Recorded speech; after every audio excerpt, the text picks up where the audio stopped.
Naghahanap ka ba ng playground sa Baguio na sobrang lawak at talaga naman mag-e-enjoy ang inyong mga chikiting? Tara, samahan nyo kami. Dito lang yan sa Burnham Park, Baguio.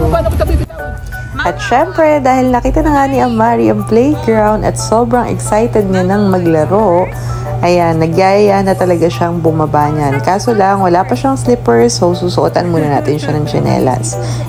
Share ko na lang din sa inyo guys, actually itong pagpunta namin ng Baguio is first time namin talagang pumunta ang pamilya sa Baguio.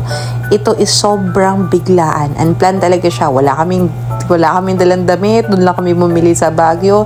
Yan, si Daddy Babe, naka-shorts lang talaga siya, diba? Wala rin siyang sapatos or panlabeg. Si Amari na lang talaga halos yung pinila namin. Pero since October kasi to, anniversary kasi talaga namin to. So, hindi rin siya ganun kalamig pa talaga. Pero syempre, considering malamig pa rin naman talaga dahil nga Baguio pa rin to.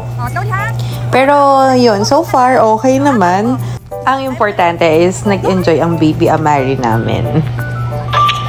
Kaya sa mga mommies and daddies dyan, ito yung isang lugar na pwede nating dalhin sa mga anak natin. Sobrang mag-e-enjoy sila. Napakaraming slides na pwede nila talagang maslidean.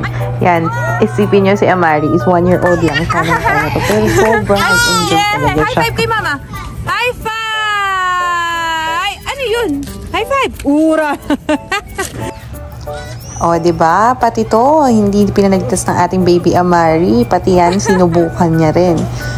Parang kaya naman niya, o, diba?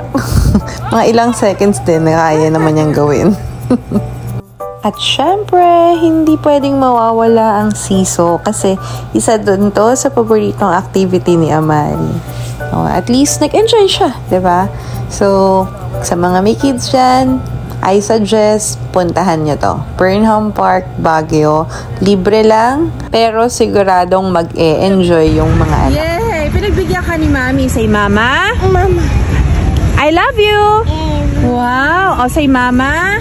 Say Papa. O, Papa muna. I love you. Thanks for watching. Please don't forget to like and subscribe our YouTube channel. Salamat. Para baka mamaya hindi natin magawa dahil